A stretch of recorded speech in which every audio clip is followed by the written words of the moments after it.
sei se o Oswaldo está aí, mas assim, para lembrar, da onde que surgiu a pretensão e a ideia deste evento, desse encontro. Nós somos uma boa parte que estamos aqui, que estamos nas empresas, trabalhando, atuando, fazendo. E temos também várias pessoas que estão na academia, estudando, discutindo. E a ideia que tínhamos era reunir a empresa e a academia num ambiente em que a gente pudesse, muito mais numa pauta da academia, poder ter esse espaço de diálogo. Porque você vai para outros eventos, é uma pauta muito mais empresarial, com pouca coisa da academia. E aqui se queria exatamente o contrário, era trazer a fala da academia para uma troca de experiências, mas, sobretudo, não só por quem está aqui, mas para que as pessoas pudessem falar e experienciar e trazer. Então, eu queria dizer as razões deste momento. A outra coisa é que eu estou aqui, mas eu não estou sozinha. Eu estou com muitos amigos, companheiros, colegas e equipe lá da Petrobras, que estão aqui das mais diferentes áreas, das que já fui e das que estou atuando no momento, e que esta construção aqui, ela é fruto de todas essas experiências e com uma pitadinha de Vânia Santana, que me ajudou a preparar aqui, não estou sozinha nessa encrenca. Isso é uma questão. A outra é que o Oswaldo vem falando muito nas aulas lá do doutorado, também tem meus colegas do doutorado, e tem mais um bocado de gente da época que eu atuava na área social, na Petrobras, vários encontro aqui, que também aprendi a construir muito essa história. E aí o Oswaldo falando, não, porque a Janice tem atuado em relações públicas sou, mas em responsabilidade social interna e tal.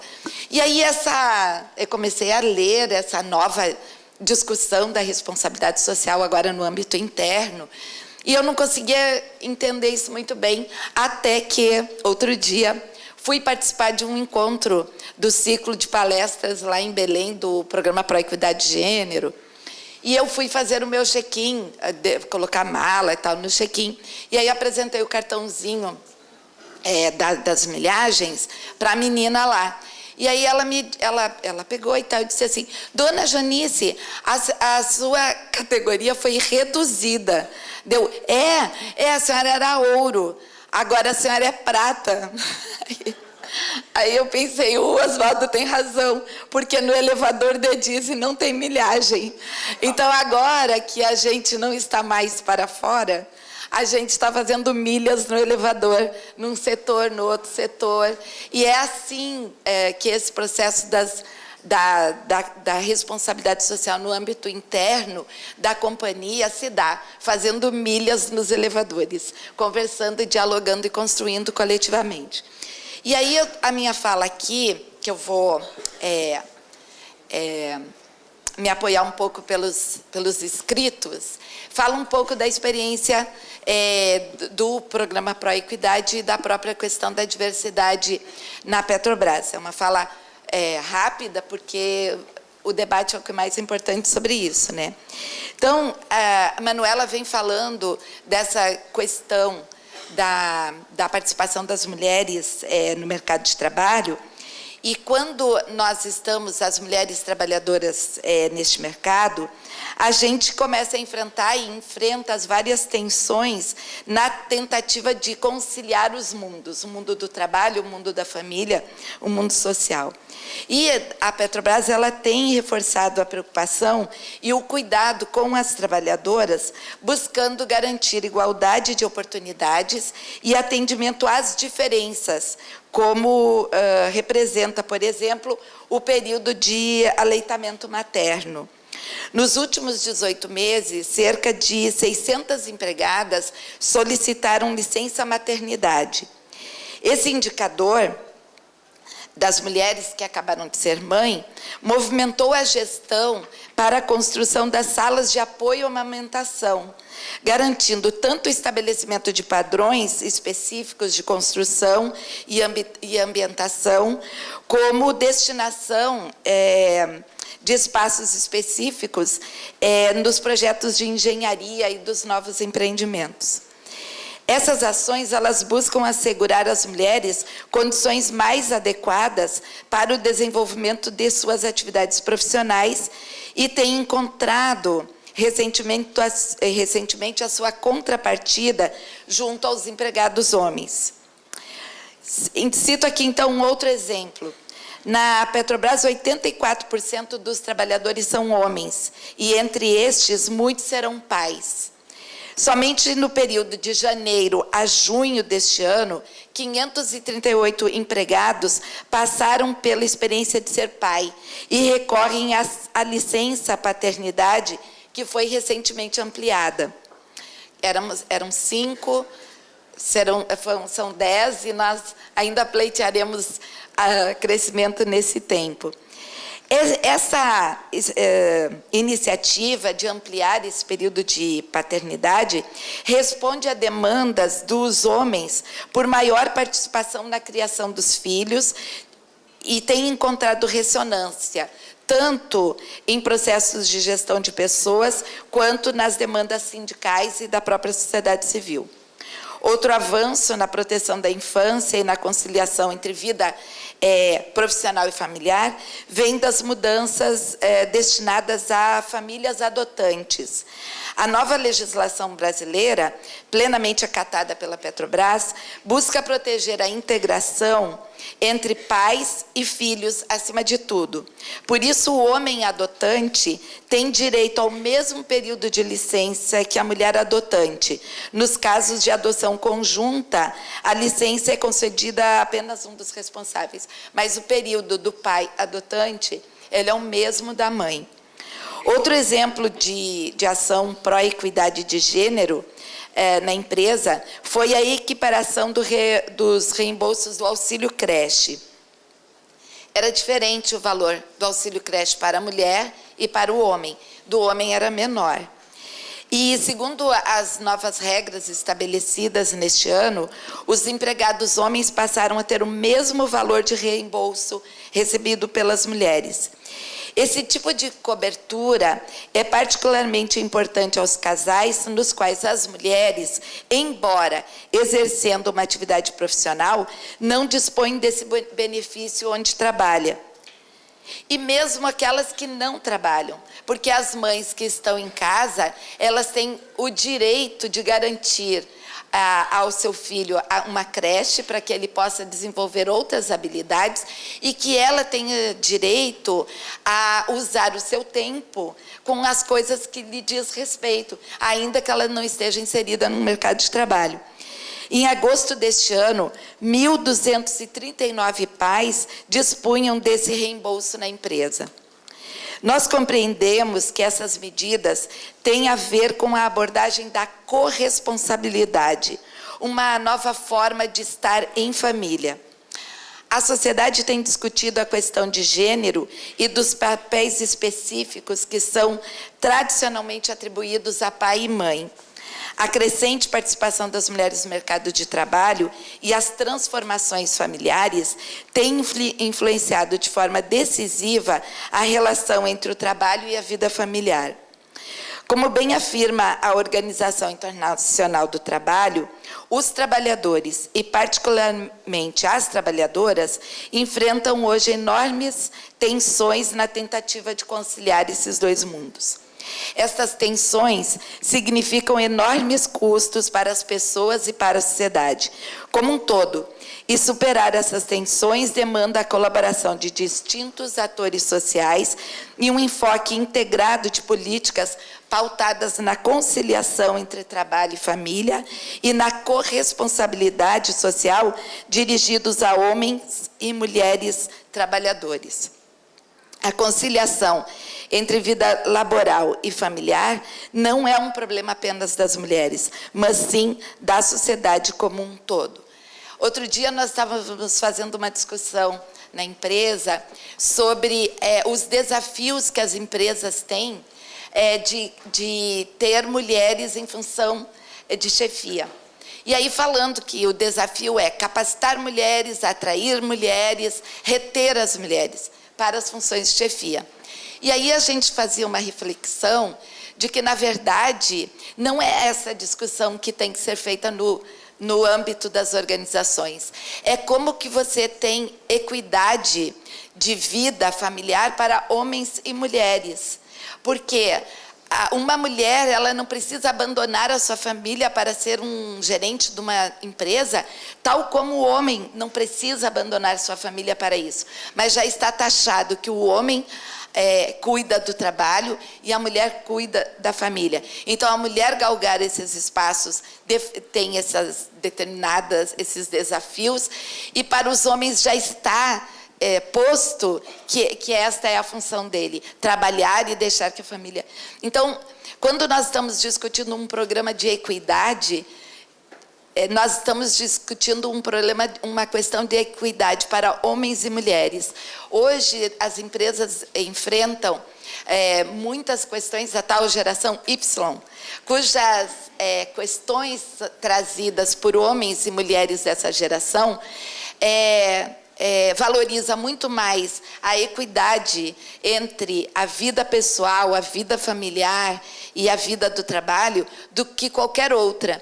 Então, as empresas, elas têm que passar a discutir essa nova liderança a partir desse outro pressuposto e não nessa prática compensatória, como disse muito bem você, para as mulheres poderem galgar.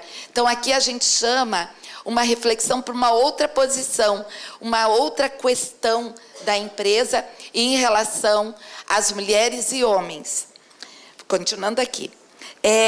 A OIT também afirma que avanços nessa área beneficiarão toda a população.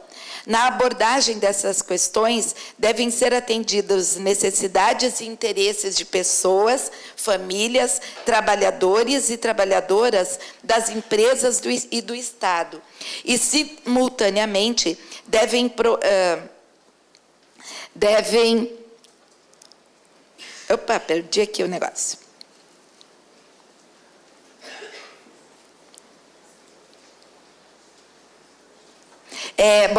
Simultaneamente devem estar atuando de forma que se possa ter essa equidade a qual eu me referi anteriormente.